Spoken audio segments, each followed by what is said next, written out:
Virtual reality and physics can really enhance a game, or sometimes cause issues. In this video, I'm going to cover some games that are using physics in interesting ways, and I'm going to give my thoughts on these games and what works and what doesn't. Let's start with Half-Life Alyx. Valve are some of the best developers in the world because they really think about every element of the games, and they playtest a lot. This results in a VR game that uses physics to really improve the gameplay with a very high level of polish and minimal jank.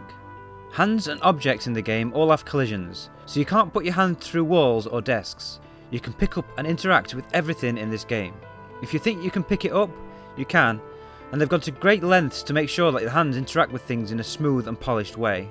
A lot of objects and things in the world have hand poses. This is when you go to grab something, as your hand goes near it, your hand will automatically change to allow you to pick the object up smoothly, so you don't get things oddly snapping into your hand. This applies to door handles or open up cupboard doors, as well as interacting with weapons to reload. At the start of the game, you can pick up some marker pens and draw on the glass, and it's amazing how accurate you can be. Obviously you have to draw a massive green cactus, which also looks like Hulk stick.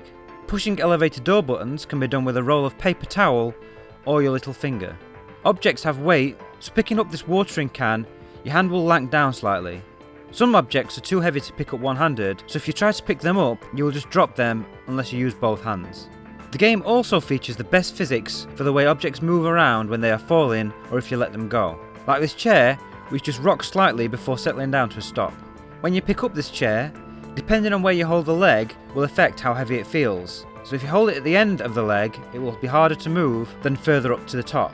When Valve showcased the gameplay for the first time, there was a scene in the subway where they shoot a zombie in its weak point. This causes the headcrab to fly off onto a fabricator, which then opens up, and the way the headcrab moves and ragdolls around looks so organic and realistic, people thought it was scripted. It wasn't. Doors and cupboards also open and close perfectly like you would expect in real life. There's an excellent mod called Gunman Contracts, and it's really satisfying slowly opening the door, then shooting through the gap before using your gun to bang it fully open and clear the rest of the room. I would love to see a full VR game with this sort of breach and clear gameplay with this level of visuals and polish. Valve also made some compromises, so not everything is fully physics based. For example, when reloading guns you can hold the magazine and it will collide with the gun. But when you bring your hand to insert the mag, it will then finish the reload off with a snappy animation to stop any jank which can occur when it's a full-on physics reload. I didn't even notice this happening when I first played through the game because your hands are doing what you expect them to, and you're still moving your hands with the animation. They chose not to have melee because they didn't feel it felt good. They didn't like two-handed weapons and thought one-handed weapons worked best, so you only have one-handed weapons including the shotgun. Gun selection is done through a radial menu rather than a physical gun slot, and ammo is put away and picked up by reaching over your shoulder, so no matter where your body's positioned, you can always reliably change to the correct weapon and reload your gun without having to think about it or even look away from the action. Some people don't like this system, but there's no denying that it works as intended. None of this is physics based, and it shows how Valve have carefully selected which parts of the game to use physics to enhance the gameplay and which parts to leave it out. The last thing that I have to mention about Half-Life Alyx are the gravity gloves. This is so that you can pull objects to you from a distance, so you don't have to reach down to pick stuff up all the time. You use your hands to highlight the object you want, you press the trigger, and then you flick your hand back towards you, which sends the object flying. You then catch it. I've got over 50 hours in Half-Life Alyx, and it still doesn't get old. Let's move on to The Walking Dead Saints and Sinners. This is a VR game that's been carefully designed to try and give you the feeling of being vulnerable and outnumbered in a post-apocalyptic zombie-filled world, and it's fantastic. Unlike Half-Life Alyx, this game has melee, and it's melee that works very well. You've got a variety of weapons in the game, some that can be used one-handed, like knives, and some that need both hands, like a fire axe or a baseball bat with barbed wire. The game has full collisions, so again you can't put your hands through anything. It has significantly less interactivity in the world. You can still pick up lots of stuff, but it's all the stuff that you want, like ammo, food, or supplies you can use to craft. Weapons have weight to them, so if you're using an axe and holding it one-handed, it will lank down, and it's very unwieldy, making it almost impossible to use one-handed. Using it with two hands though, it can be used to great effect, but it still needs some skill to get the most out of it. Because you're killing zombies, to kill them you need to stab them through the brain. In fact, if you kill human NPCs and they weren't shot or stabbed in the head, they will come back to life as zombies, which is a great touch. They've created one of the most visceral and satisfying melee combat systems in any VR game. Weapons will pierce and stick in the skull of enemies, but you can't just flick your wrists. It isn't actually about the speed of movement, it's about the range of movement. So with a knife, you need to pull your hand back and really swing at it from a distance. Two-handed weapons need to be swung back over your head and then slammed down hard. They can get stuck as well, causing you to have to jerk and yank them free. It just feels incredibly satisfying when you grab a zombie by the head and then pierce its brain. Then you pull out your knife and watch the body drop to the floor. Guns also have that same feeling of weight, which can make them feel a little floaty, and I would personally prefer the gunplay to feel more like most other VR games, where things are more one-to-one with your hands. Two-handed weapons need to be used with both hands. You really have to be very deliberate with your moves and actions in this game, because if you mess up, you can quickly get into trouble. It captures the feeling of surviving very well, and you can't just run and gun your way through. You want to pick off your targets, and if you get a few zombies coming for you, then running away is usually the best option. This game also uses physical body slots for weapons, and the inventory is managed through a backpack that you pull from your left shoulder. The game also uses some interesting design decisions like having stamina, so you can't just sprint everywhere. I didn't like the sound of this at first, but after playing The Walking Dead Onslaught, you realise why it's there. Because without the stamina and the weapon handling, which uses physics to great effect, you end up with zombies that aren't a threat, and you can just play whack-a-mole with an axe. They also have some aim assist for the melee, something that most people won't realise because it's done so well. Basically, if you swing an axe or go to stab a zombie in the head, as long as you're close enough, the game pulls the weapon to make sure it hits the skull properly. It results in really satisfying kills because you were intending to stab in the skull, so it doesn't feel like the game's taking control. I'll show you what happens without it later. The game also has some climbing, like climbing up a drain pipe, and it isn't one-to-one, so you've got to move your hands and pull yourself up slowly, so you can't just rush up like your body has no weight. When you get to the top of a ledge, you simply move your hand like you're pulling yourself up, and the game will automatically put you to the top. Saints and Sinners also has doors that you can open by turning a handle and then pushing them with your hand, and they feel heavy, like they're made out of solid oak. In fact, weighty is a good way to describe this game, because they've really focused on creating a very weighty feel, with the intention of making sure that you have to play in a very specific way, you have to survive, and you have to play smartly. It's one of the best VR games out there, but it's a very specific game design for a very specific game that you won't want to see in every VR game going forward. Boneworks is a game of extremes. It puts physics into VR and it uses it for everything, including your own body.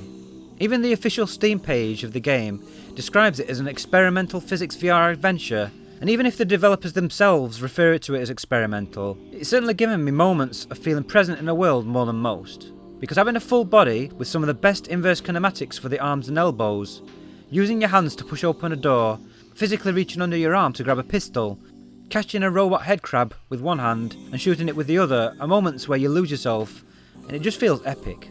Unfortunately, it does come at the cost of some jank. Like when I tried to climb inside this air vent, I ended up with my body stuck in the floor, and it took me over 5 minutes of struggle to get out. There are smaller things as well, like the way the weapons can spring back when you manipulate them to reload. There's also some strange stuff happening with your body, like if I push against this weapon stand, my body gets pushed backwards. And when I push my hands on this desk, my body starts to move around, and I end up crouched down even though I never pressed the crouch button. It feels very odd and can make some people feel sick. You can climb in this game, which like Saints and Sinners isn't one-to-one, so when you move your hands there is a delay, and you have to move slowly and be deliberate with your movements, otherwise things can get very bouncy, which actually makes me sick after a while. I mentioned before how Half-Life Alyx finished the last part of the reload. This is because without it, you end up with situations where you miss the mag slot, and you end up having multiple goes. The guns also use forces for recoil, so when you fire a gun, the force of the bullet leaving pushes the gun back. It's not a scripted linear animation like most games, it's completely dynamic. It gives the guns a really powerful feeling to them, although when you're aiming down the sights of a fully auto assault rifle, they can bounce around, making it hard to aim. The gunplay overall is very satisfying, and it's some of the best in any VR game.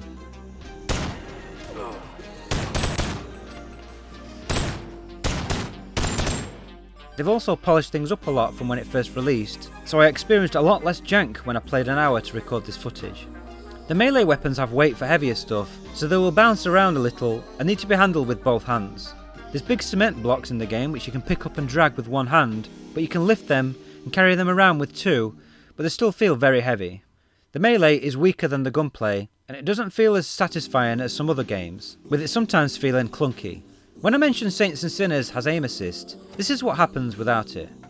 I go to swing an axe at Ford's head, miss, the axe gets stuck under his armpit, and I end up awkwardly getting it back, miss the head again, and it sticks in his neck. Here I'm trying to stick the knife in the head, like in Saints and Sinners, and it ends up going in awkwardly at an angle, and things can get funky. I know some people will prefer to have the freedom of full control, but it can result in lots of jank and clunky moments when things don't go as expected. Weapons are stored on physical inventory slots on your body, so pistols on your arms, big weapons over your shoulders, and medium-sized weapons on your lower back. This is my personal favourite weapon holster system, because it has that physicality of reaching to certain parts of your body, then you press both the trigger and grip to grab. This is to make sure that you don't accidentally grab sometimes. The AI are extremely basic though.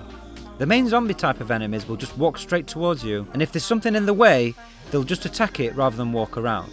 They also don't like slopes and stairs, and will just fall over, sometimes killing themselves as they hit the head on the floor. They will trip over dead bodies, and they're not very challenging to fight. I'm guessing this is to do with them being physics-based objects with full collisions, although walking into things rather than around them is obviously a pathing issue that needs work. They've got another type of enemy with guns, which are on a roller ball. This is obviously to avoid issues with falling over, and they have some robotic head crabs which also get stuck on things. It's one of the main things that they need to work on for the next game, and it clearly restricts the level design as it's all flat floors with some slopes and stairs connecting it all together. Boneworks gives you the freedom to jump, climb, and generally just experiment over the other two games, which are very focused. This is what makes it special, although it does come at a cost. Blade and Sorcery is another no-compromise physics-based VR game, but this one's centred purely around melee combat with no guns in the base game, although you can add them with mods. It's worth noting that this is the only game here that's still in early access, and it's getting constant updates, but it's been released for over 3 years, and it's a very successful game that's made millions, so I think it's fair to critique it at this point.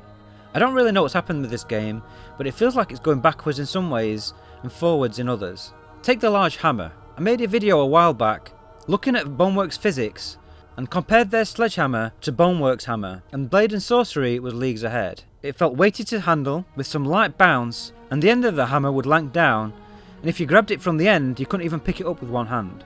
Now it's a wobbly mess. You can pick it up with one hand, and if you just move your wrists it bounces around all over the place, and trying to use two hands just felt weird. Swords, axes and shields, basically smaller lighter weapons, feel fine, and the bow and arrow feels good, but heavier stuff doesn't feel anywhere near as good as it used to be. Some stuff doesn't have proper weight to it, like this big heavy picnic table which I can push up with one hand and it floats up like it's on the moon. Humans also seem way too light. You can pick them up and throw them around like they're made out of foam. I'll show more of this later. I've got really mixed feelings on this game. It used to be a sandbox only game where you went into arenas and fought waves of enemies. People love it for the power fantasy. You can use magic, and there are loads of mods of iconic weapons from other games like the gravity hammer from Halo. But sandbox make your own fun stuff isn't my thing. They've now added dungeons which are procedurally generated with a start and a finish, which I find much more fun. Making your way through these levels, sometimes having to climb up and over walls, is great, although the climbing, like with Boneworks, has to be done slowly and with purpose, and getting your body onto the top can be a big clunky mess at times.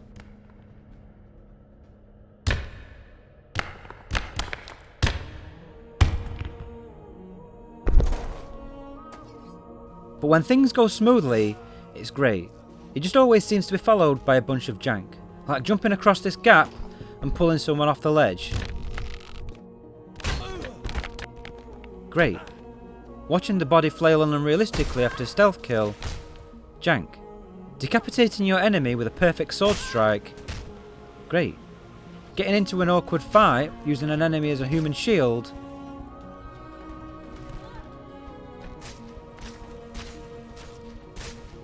jank. Landing a perfect parry with a shield and then a stab to the face, great. Spending over 2 minutes trying to stick an arrow inside a non-binary person,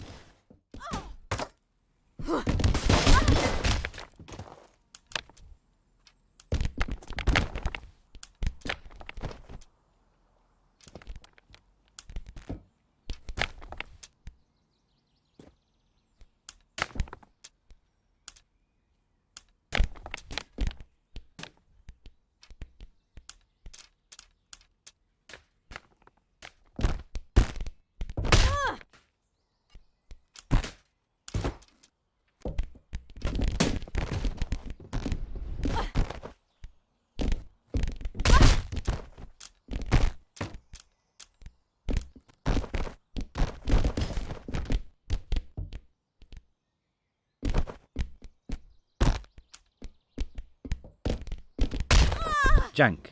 The physics on the ragdolls can sometimes be buggy, with dead enemies rolling and jittering. Weapons are stored on slots on your body, but it's way too easy to grab a weapon from your hip holsters accidentally and then drop it without knowing. I think having to use the triggers and grip together when grabbing from your holsters is the way to go, like in Boneworks. I get the appeal of the game, and like I mentioned before, it allows you to live out a power fantasy, and with so many great mods including a full-on Star Wars conversion with lightsabers, blasters and new Star Wars levels, there's a lot there, but you have to put up with a lot of jank, and even with the Dungeons update, there's still no progression or unlocks. It's still very much a make your own fun type of game. It's obviously still in early access, and hopefully developers can keep fine-tuning it and making it better and more polished over time. The last game I want to talk about is Hellsplit Arena, which is similar to Blade and Sorcery in that it focuses entirely on melee, with physics for full collisions. They've actually taken a different approach to Boneworks and Blade and Sorcery, where their weapons seem to have added weight by adding more delay and smoothing the heavier they get. If I take the hammer, it feels very floaty and sluggish. Unless you move it quickly, then you can get some force behind it and smash a skeleton to pieces or cave in an undead's head in. It's a different approach, and while some might not like it, I still find it satisfying to use and there is zero jank. In fact, this game feels very polished. It looks great, as you can see, visually way beyond Blade and Sorcery, which I know some people aren't bothered about, but personally I'm a bit of a graphics whore, so it appeals to me. Picking up and manipulating weapons feels slick. You can quickly throw them between hands or adjust your hand position and it feels very satisfying. You can hold the blade of a sword with your offhand, allowing you to control it and to stab easier. And if you press the trigger while holding grip, you can slide and adjust your hand position, which is a nice touch. You've also got horses in the game with large spikes that you can pick up, then repeatedly charge backwards and forwards and miss every time.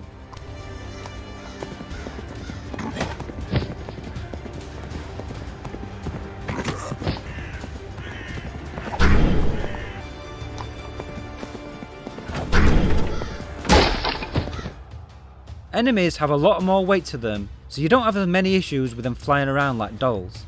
And when you pull a weapon out, they don't just jolt around unrealistically. You can pick an enemy up with your hand, but you can't flail them around like in Blade and Sorcery, and overall they feel more grounded. Overall, I had more fun with Hellsplit Arena, and the game feels more polished, and has a campaign mode with arenas you progress through with harder and harder battles, weapons that you unlock and purchase with gold that you earn from each round, and the game just suits more of what I want. This game isn't in early access, but it still gets updates, and if you're not into sandbox games like me, it's the one to go for. If you want something that's more open to experiment, you want mods and live out all your power fantasies, then Blade and Sorcery is the one for you. To wrap up this video, I think that physics can really enhance a VR game, but as a developer you need to decide what sort of game you're making, how you want the game to feel, and then really fine tune your systems, being selective about what improves the game and what causes problems. Games like Boneworks or Blade and Sorcery show us what can happen when you just throw everything at it, but it can cause issues, and I imagine going forwards that we'll see developers continue to experiment and fine-tune things until eventually physics will be integrated in an interesting and polished way across many VR games. And I think it's important to look at what others are doing, what they get right and what they get wrong, so that we can see developers iterate and improve VR games over time.